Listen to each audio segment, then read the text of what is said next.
How's it going, everyone? I'm the one and only Kaiju Sage. Welcome back to a new video, and in today's video, we're going to be taking a look at some Atlas passive trees. I've made two specifically, one for my leveling plan, what I'm going to be doing during the up climb and everything, and another one for my um, during the league plan, basically my after I've gotten to red maps and after I've done everything, I'm gonna be doing that. These are my two trees.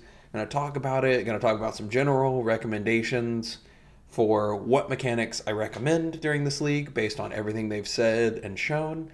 And yeah, so without further ado, let's dive into it. If you're new here, don't forget to leave a like and subscribe. I'd really appreciate it. Help the channel grow before 3.20 releases on Friday.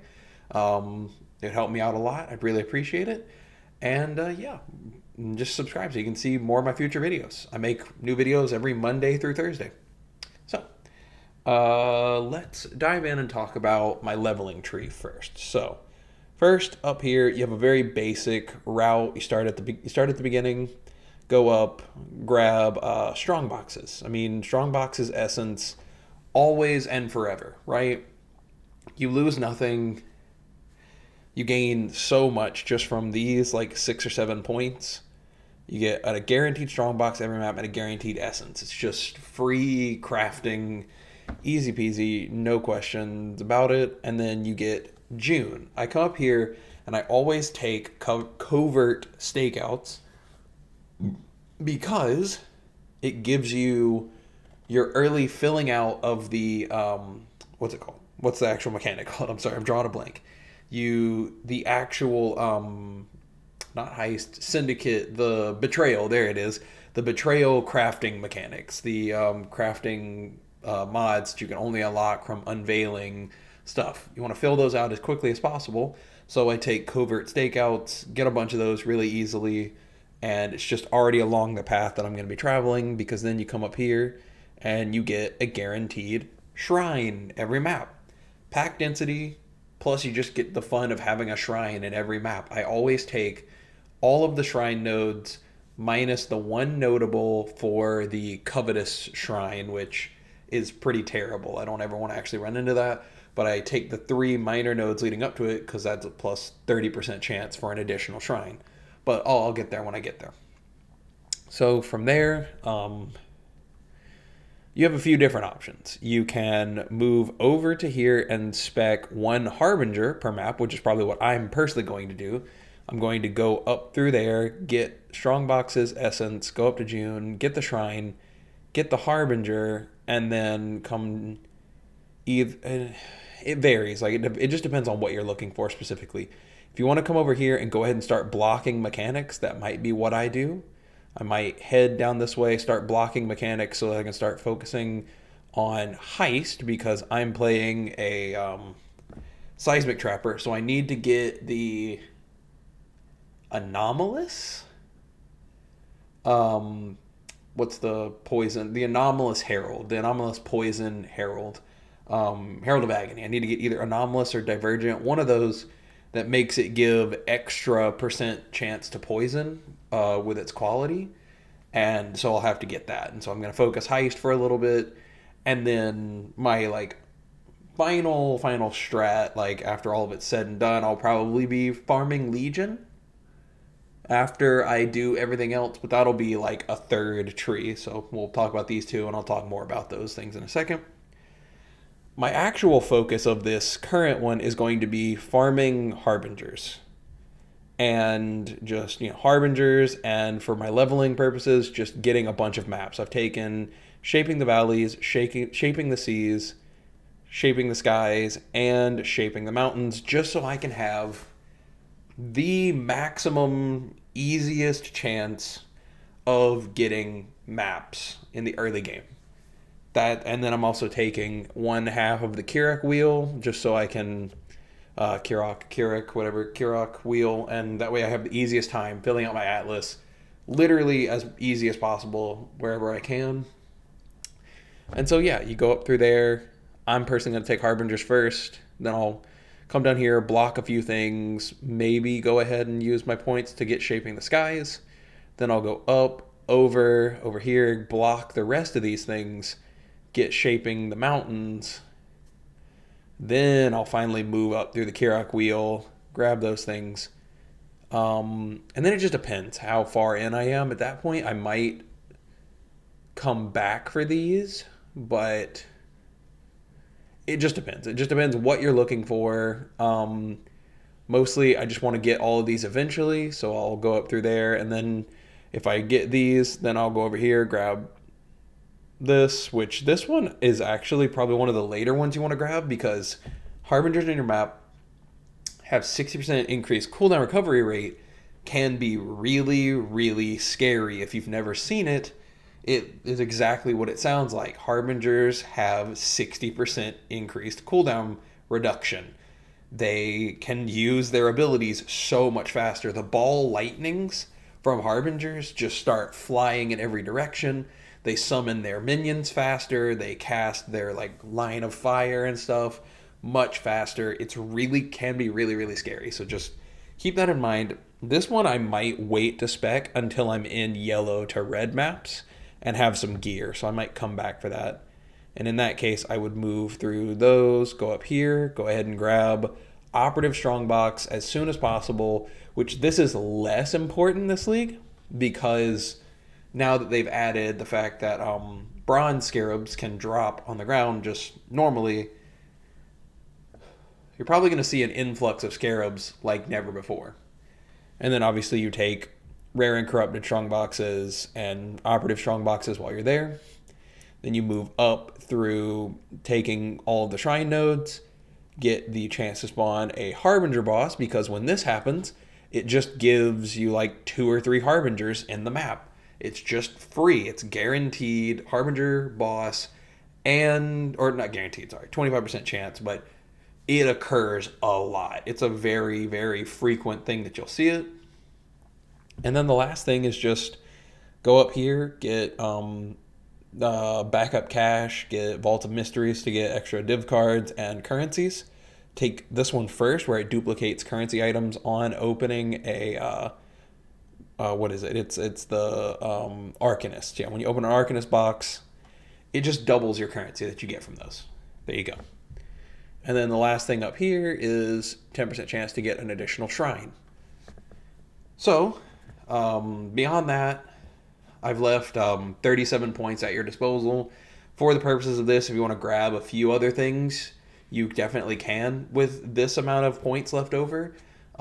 Usually, I would say plan to leave like 20 points that are like unaccounted for, 10 to 20, because realistically, you're not going to be able to get those last like 10, 15, 20-ish points very easily. You have to do the Mavens encounters. You have to do all of your maps, including, unique maps. You have to do everything, all of these clears. So just plan to have like 20 points that are just unavailable to you. But here, obviously, you have like 15 free points. You can take some essence nodes. You can do some other things. I'm just personally tired of doing essence. I've done essence every league since this tree released, and I am just a little burnt out on essence, so I'm going to be avoiding it this time around. I'm just going to focus maps, blocking mechanics that I don't want to do, and harbingers and shrines. Obviously, shrines are just a bonus.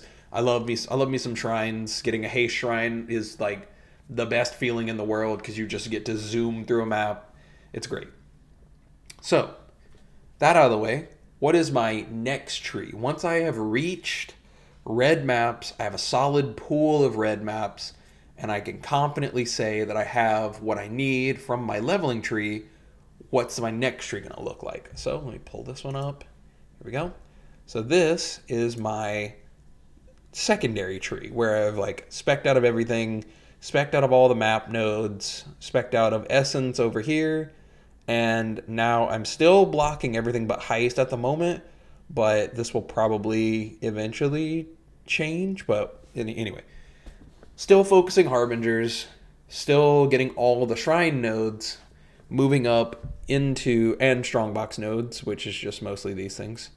But getting those strongbox nodes, moving up into the harbingers, getting yeah, I mean, getting all the Harbinger stuff, moving up into here, taking the 𝙀𝙑 nodes, because one of my personal goals this time around is to farm one of those new flasks. I want to farm 𝙀𝙑𝙋𝘼𝙉𝘿. I want to drop one of those new flasks, and I want to do it myself. It's a end game, long-term goal to push me towards something to achieve, something to want and seek. And so yeah, that's my goal. Then after I get all those 𝙀𝙑 nodes, I will come over here, get the 𝙀𝙓𝙋𝘼𝙉𝘿 nodes, and just spec all of those so that it's worth getting and farming more altars to get invitations while I'm running a bunch of maps. And I'm just going to be spam selling invitations for whatever they're worth. If they're worth, 30 chaos, 40 chaos, whatever, 50 chaos. If they're worth like a divine, great, but I don't foresee them being worth a divine anymore. But whatever they're worth, I'll still just passively run them, farm them out, and as I'm running maps to get more serious fights, I'll just sell my invitations to fight the Eater of Worlds for whatever I can get out of them. It's just passive currency generation. Very nice, very good, very easy strat to perform. And it's honestly pretty point effective since I'm already over here on the right side of the tree, I can pretty easily get right over here towards all the Eater of Worlds stuff very easily. And then the last thing that I did with a bunch of these points, as you can see here, I literally just filled out this wheel of quantity of items found in your maps. That's it. That's where a lot of these points went. I took this middle cluster because it's quantity and rarity of these 3 points. And then I just formed a nice little ring with whatever points I have left over. And there you go. You can see I still have 22 points left over. That's going to be my mid to end game strat. And then if I still need more to do after this, and once I have completed everything, I've done everything, once I have farmed the flask out of 𝙀𝙑𝙋, what I will probably do is, and I don't have another tree made for this, I will respec out of all the Conqueror nodes, respec out of this little, junk wheel. I'll probably keep Harbingers no matter what. And then what I'll do is I will spec into Legion, because Legion is also, as you can see here, if I hover over it, Legion's all over the right side of the tree. So I'm already pretty conveniently located, and then I'll just block Heist, unblock Legion, and just start power farming some Legions. Yeah, and what I will say about all of this, we do not yet, and you can see on this website, it's the same tree that we have in 3.19. They have not put out the updated version of the Atlas tree that shows the new nodes, the new wheel, that little S shape of abyss nodes that are going to be over here. They haven't shown all of the new things, because they said for every mechanic that is blockable, there's going to be a new cluster towards the outside of the tree somewhere that will allow you to focus even harder on a mechanic that is in those 10 or so blockable mechanics. Those will be the ones getting new clusters. So that means no new Harbinger thing, unfortunately. That's why I'm saying if I finally exhaust myself on Harbingers and everything else that I'm already doing, then I'll respec it into a full Legion tree and just go crazy, go to town on that. Yeah, and I had said before previously I was really hoping for Ultimatum to come back. I will have my fingers crossed for 3.21 that Ultimatum will come back, and they'll put some Atlas passives on the tree and stuff for it, but we'll have to wait and see. That is all up in the air, very much a hopes and dreams and wishes kind of thing. So there you go. There you go. I will not be including links to these things because the links are 300 whatever, but I've shown the entire trees here, and I will show them again briefly if you want to pause the video and look back over it from frame by frame. Here you go. You can take a look at this. This is this tree. This is the secondary tree after leveling and everything's already done, and I'm in red maps. And then I'll move back to the other one. Here's the leveling tree once again, just so you can take a look at it. If you want to just exactly copy it point for point, There you go. But do keep in mind, like I said, you have like easily 15-ish, 20-ish points that I've not used. So just make your own tree. Use these kind of like a loose guideline. Make your own tree. Do what you want to do. Pursue a league mechanic. Focus in on it, and you'll get as much currency as you could ever need. That's it. I mean, thank you so much for watching. If you're new here, don't forget to subscribe and leave a like. I really appreciate it. Let me know down below in the comments, what mechanic are you going to be focusing on your Atlas tree? Let me know what you're thinking about. Let me know if there's any, goals and things that you want to pursue. Are you going to also be trying to farm one of those new flasks from 𝙀𝙓𝙋𝘼𝙉𝘿? Are you going to be chasing an Uber boss? Anything special like that? Let me know. If I enjoy your comment, I'll give it a heart. And yeah, thank you so much for watching. I hope you all have a great day, and I'll see you for a new video tomorrow.